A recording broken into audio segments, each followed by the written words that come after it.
All right, connected there. So, chapter 17, section 2. I'm going to go on the notes there. I'm going to tell you also kind of what's going on while you're digging those out. Um, Today, we'll hit the very important part of chapter 17-2 and how that kind of shapes the future for a long ways and how it still shapes us today for the advancements that we've made off of it. And then tomorrow, you will take your chapter 17-2 quiz, 6 questions on it. We'll watch History of Mankind. You'll make sure that you turn your Valentine's Day card into the box that's over there, right above the one that says fourth period on it. And then I'm going to come around while we're watching History of Mankind, and I'm going to make sure that you have your written notes for your daily grade that'll be off of 17-1 and 17-2. 17-1, if you remember, was the projection up here. It had Renaissance in the middle of it, had the 4 boxes. You added the key points to it. So that one's tomorrow for a check. And then 17-2 is what we're adding today. And I'll kind of, explain that a little bit more to you. The 4 questions that are up there, I'll read them for the people that are at home on the video part wise. It says, during the Renaissance, most women received an education. Number 2 says a utopia was the notion of an ideal place where greed, corruption, and war had been weeded out. Number 3, the Elizabethan age was named for the present Queen of England. And number 4, at the time, the invention of the movable type had little impact on society. What those are is like a true false, like an agree or disagree type thing. Okay. So a couple of those up there would be an agreeable thing, would be a true thing. 2 of those up there would be a not agreeable or disagreed, and they'd be a false thing that's on there. So kind of look around there while we're going through the section and make sure that you kind of understand, what those go along with, and if they are something that is true or not something that is false that's on there. Okay. So for chapter 17, section 1, we talked about the Italian Renaissance. All right? Like a lot of Renaissance ideas, like a lot of revolutions that we'll study through, like a lot of anything, if something has success, it generally spreads from one part to the other. All right. So people looked at Italy, saw what was going on with the Renaissance, trying to come out of the dark ages of the Middle Ages. Again, war and disease ravaged, and wanted something better. This spread to Europe. Therefore, it impacted us because eventually those ideas and culture would spread over to the United States and kind of shape what we would become as the U.S. It says the work of such artists. So Northern Renaissance artists. Easiest way to remember these. How many of you have ever watched anything that has to do or seen the Teenage Mutant Ninja Turtles? I know when I was a kid, I had a Teenage Mutant Ninja Turtle backpack, had the old sleeping bag, everything else. That was a big one. All right. So if you think of the Northern Renaissance, think of the Teenage Mutant Ninja Turtles. All right. So you got Leonardo, that's Leonardo da Vinci. Okay. You got Michelangelo, you got Raphael. All right. Those are your main 3 that are going to go in there. All right. And just kind of remember Teenage Mutant Ninja Turtles, Renaissance goes together, painters, thinkers, writers, all together. Those are your main 3 that go along with it.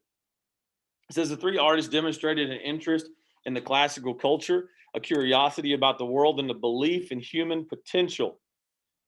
Humanist writers expanded the ideas about individuality, kind of being able to express yourself, being able to not just fit into the norm, but bettering mankind overall. It says these ideas impressed scholars, students, and merchants who visited Italy, and by the late 1400s, this idea had spread all the way to Northern Europe, especially in England, France, and Germany. Right? So that's kind of the impact that the Italian Renaissance had.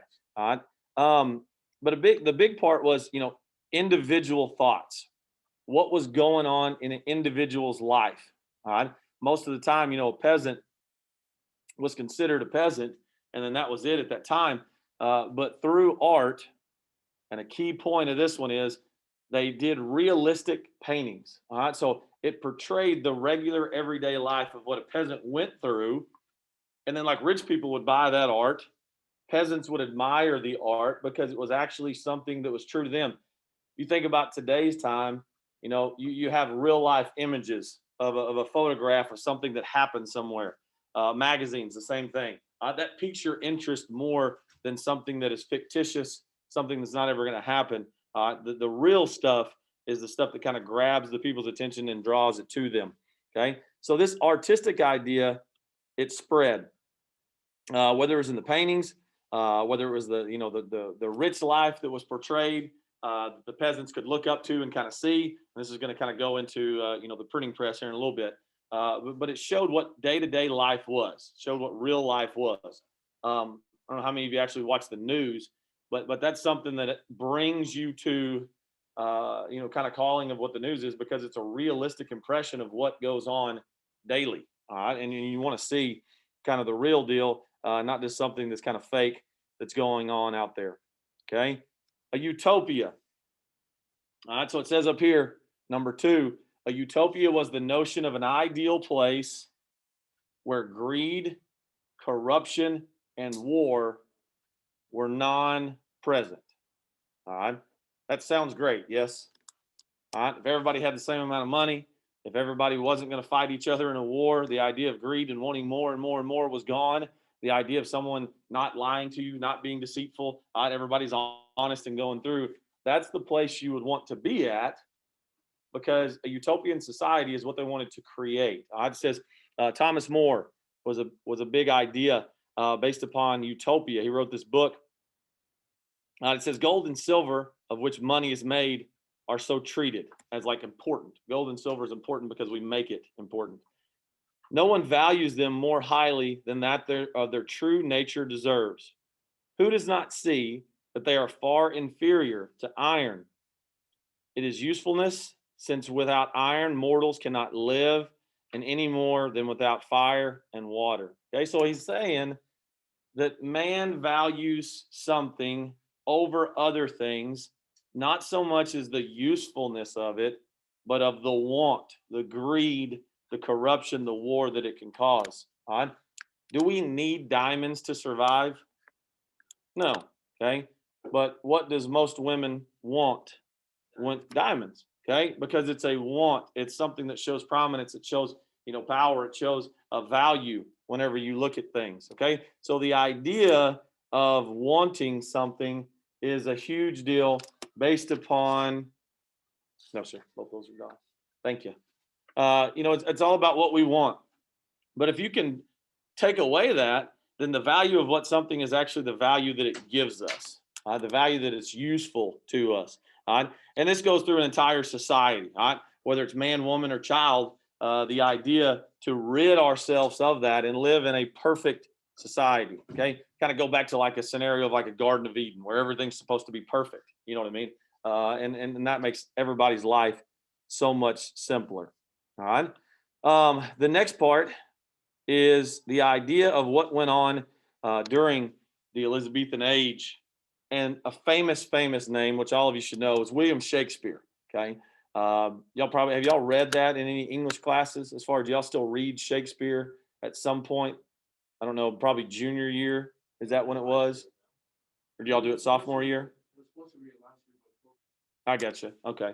So even though Shakespeare died a long time ago, whether it's a play that you see, whether it's a movie that you see, whether it's the writing that you read, the idea of Shakespeare and the way that he portrayed a regular word into sophisticated, intellectual, really a whole lot of feeling into it. The idea of the way that Shakespeare wrote, still lives on today. And kind of the idea of him coming from a small town, but having a great command of the English language and being able to captivate people's minds based upon what he was telling in his stories. All right, so Shakespeare comes along during this time, and that's a big deal. All right, to me, this is the largest one, and it goes with movable type and who invented the idea of the printing press. Okay, so whether it's your phone or whether it's your computer, if you send something out now, you have the ability to communicate with millions of people. All right, if your stuff goes viral, you got the ability to communicate with many people. All right, back then, they had to individually write each thing. if they wanted to mass produce it, they wanted to mass send it out. They didn't have the ability to produce one thing over and over and over and over and over really rapidly. Okay. Then Johann Gutenberg, around 1440, comes up with this new technology that essentially is, the printing press. Okay, the Gutenberg printing press, really associated with the Gutenberg Bible. Okay, because the Bible is the first thing that's printed on it. It starts turning into mass production. You can turn that from a Bible in this language to that language to that language, rather than it being a pulpit leader, a priest up here telling you what it says and you just believing what it says. People actually have the ability to put, the words into their own hands, be able to think for themselves, be able to see what it really said, and kind of start questioning the idea of religion. And that's what we'll get into with the next section with Martin Luther.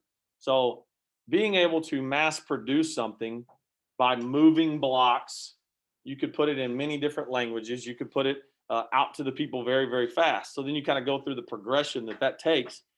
You got the printing press, you got the Pony Express later on to deliver messages as fast as you can. You got the telegraph as far as, dotting what you're going to get to spread it.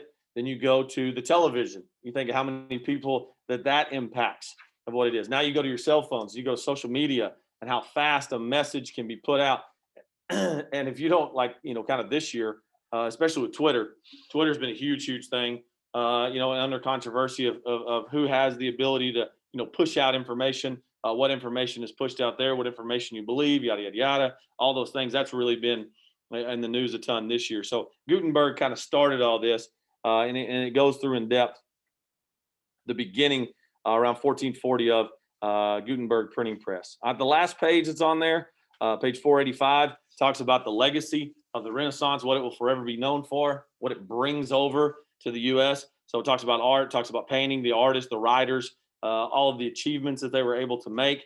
Then the overall change in society, which is going to be, of course, with those printings, how it changed the ability for peasants to have their hands on the same thing that the upper class had, which was never able to be done.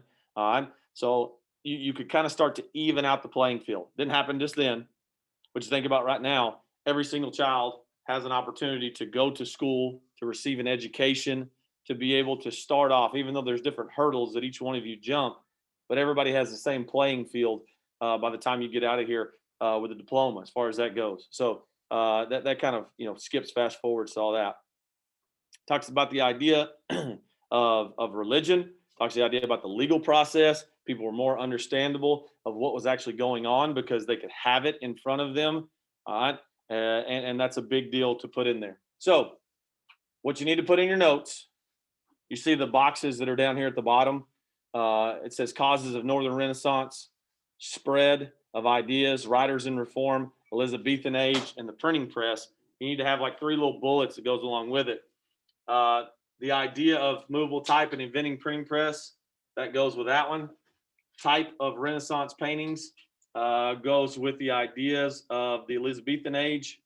Writers in reform, or right here, those will take care of your bullets within that. I'll give you 3 examples, one from each. The first one right here, like causes of the Northern Renaissance, it says population in cities grew rapidly. All right, so that's a cause of the Northern Renaissance. All right. If you talk about the idea of the printing press, books became cheap enough that everyone could buy them. Then you talk about who came up with it and what the movable type was supposed to be. Last one, writers in reform, the idea of Christian humanist wanted to reform society.